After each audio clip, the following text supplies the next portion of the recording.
Hello and welcome to Pro Trader Strategies Market Commentary for Wednesday, February the 12th. I'm Eric Wilkinson, and yes, you very well may recognize me from mainstream media where I've talked about everything from economic to geopolitical and market analysis and how that all impacts the overall market. But please remember that past performance of any trading system or methodology is not necessarily indicative of future results, because I'm going to be talking about how options impact all of the overall trading in our portfolio using that economic, geopolitical, and market analysis. All right, without further ado, let's get on with the economic data. Across the pond, we got European industrial production coming in at negative 2.1%. That is worse than the expected negative 1.8%, and a revision of last month's number down from positive 0.2% to UNH. All right, and then we got here in the United States, Powell speaking or testifying again. And finally, we also get a 10-year note auction later on today. But we got the crude oil inventories, and that came in at a build of 7.5 million barrels, expected to be a build of only 3.1 million barrels. Well, we would expect that to cause crude oil to come off, but here we have it up $1.34. We have come off a little bit off of the highs on that build. Crude oil has been rallying despite the fact that we're seeing equities make all-time highs again today.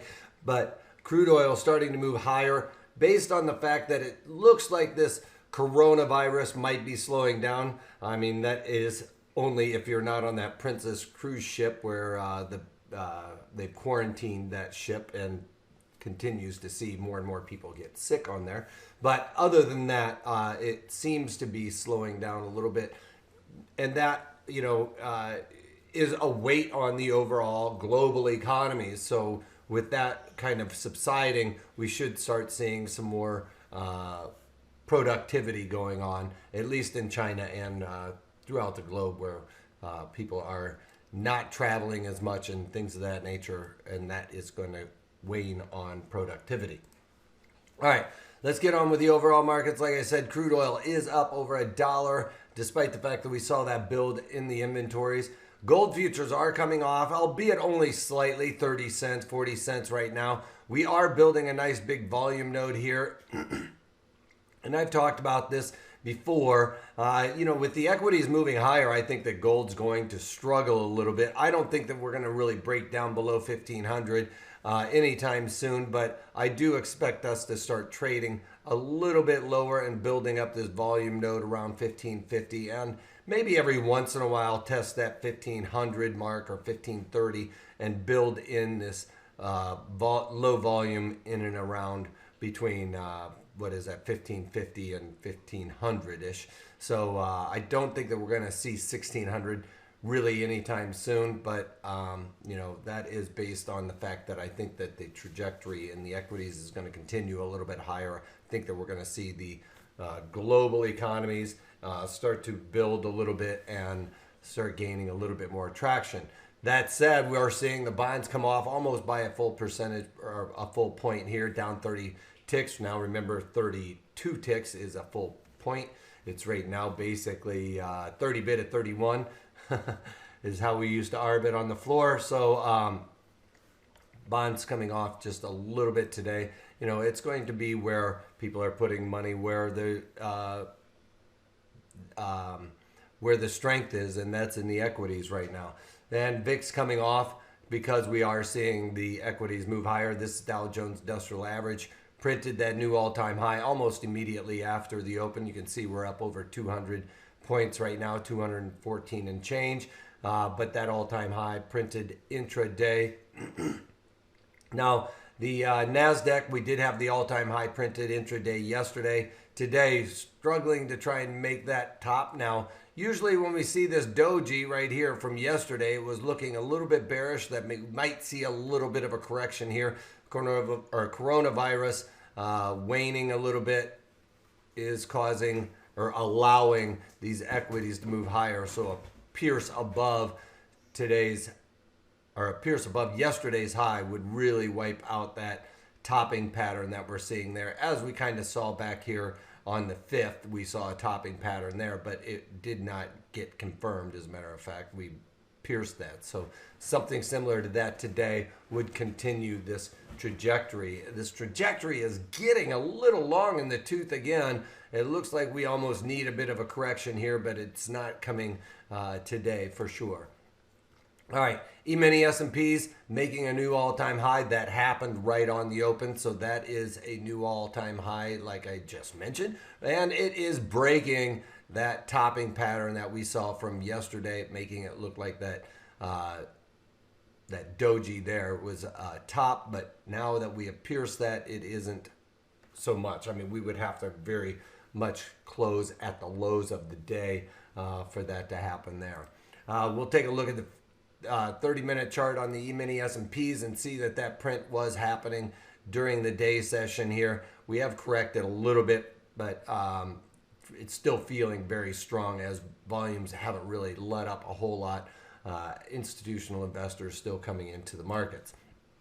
All right, let's talk about some trades that I've done well with that build in crude oil. I decided to cover my USO shorts or short puts.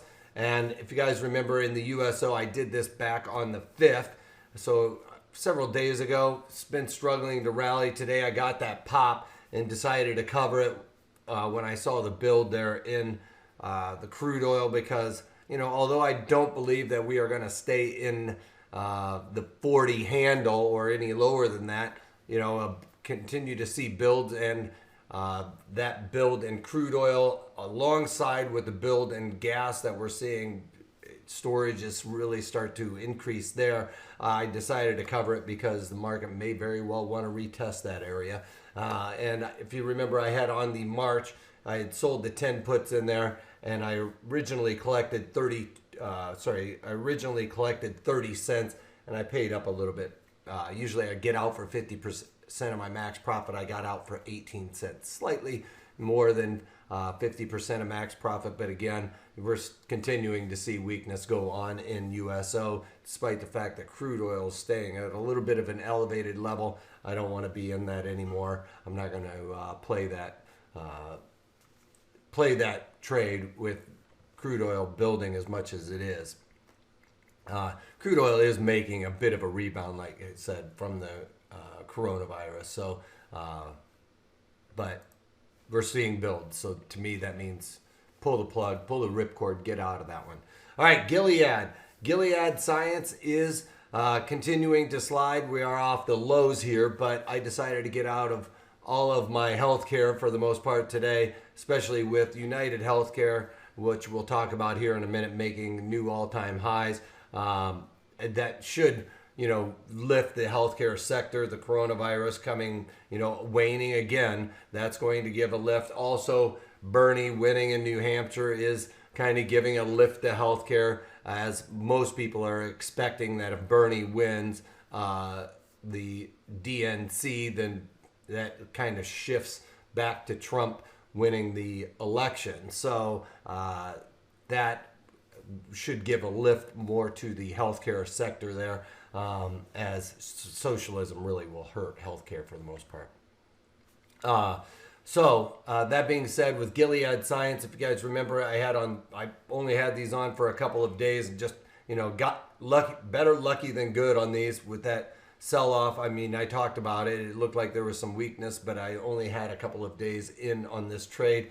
So Gilead I had on the March short the 80 calls in there, and I originally sold those for 94 cents and bought those back for 32 cents today. A little bit better than 50% of my max profit. Yesterday I was very close there, but you can see yesterday's real sell-off in there. I thought there would be further weakness, maybe go and retest this value area high. So yesterday I was at 50% of my max profit. Could have got out a little bit better than where I did. I caught it on the bounce here and got out for that 32 cents. So still a nice win in Gilead on that directional move, and volatility really coming out. As you can see here, that volatility and the directional move in my favor really allowed me to get out of this in 2 days. So I can't shake a stick at that. Even though it's I did squeeze it out a little bit better than 50% of max profit, I'm happy to run for the hills on that one.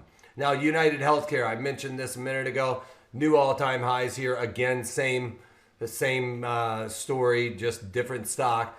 We've got coronavirus coming off a little bit, Bernie winning New Hampshire, making that shift towards Trump, a more likely scenario, as that would help the healthcare industry. So with United Healthcare, remember I just put this on yesterday, so I had to take it off really for this type of a move. And I originally in there sold the March 260 puts in there for $2.77. I bought them back today for $1.52. Could have gotten out for, again, a little bit better, but the market started coming off. As soon as I saw that correction happening, I got out at when we were about maybe $2.50 higher than where we are right now. So the market's continuing to slide. As we could pull up the chart here, it's just not looking too good. Right off the bat in the morning, we printed those all-time highs. This is where I decided to start getting out, and got out at around I got out at around 8.56, so in this candle on the rally. All right, so out of those three trades, I am going to start looking for a couple more trades to throw in there because I've really lightened up my portfolio, and a lot of things working out nicely today, so letting some of those other ones work out. eBay starting to make a move higher here, and so is Disney. So happy with those trades. Las Vegas Sands, with this coronavirus waning a little bit, that could give them a little bit of lift. I'll just talk about those guys for a minute, as this is something I am keeping a very close eye on here with Las Vegas Sands. Again, same scenario with coronavirus coming off. That could give a lift to Las Vegas Sands, but I still believe that they are going to hurt, and they are stuck in a pretty decent trend area here. We have extended above that a little bit, but for the most part, it likes to hang out in the 60s. We have broken above that today with that move, but 60s seems like its sweet spot. So I'm going to hold on to this a little bit more. Remember, in Las Vegas Sands, I'm above the 52-week high at the 75 calls. So I'm going to hold on to that for just a little bit longer. But I am going to keep a very watchful eye on that going forward. All right, that's all I got for you guys. Check out tomorrow's webinar. It's going to be on the short put spread. I'll go into the reasons why we use a short put spread in our portfolios around dollar cost averaging and things of that nature, why that might be a better opportunity than just the short puts. And we'll talk about that tomorrow. So check that out at protraderstrategies.com. If you can't take that, take it easy.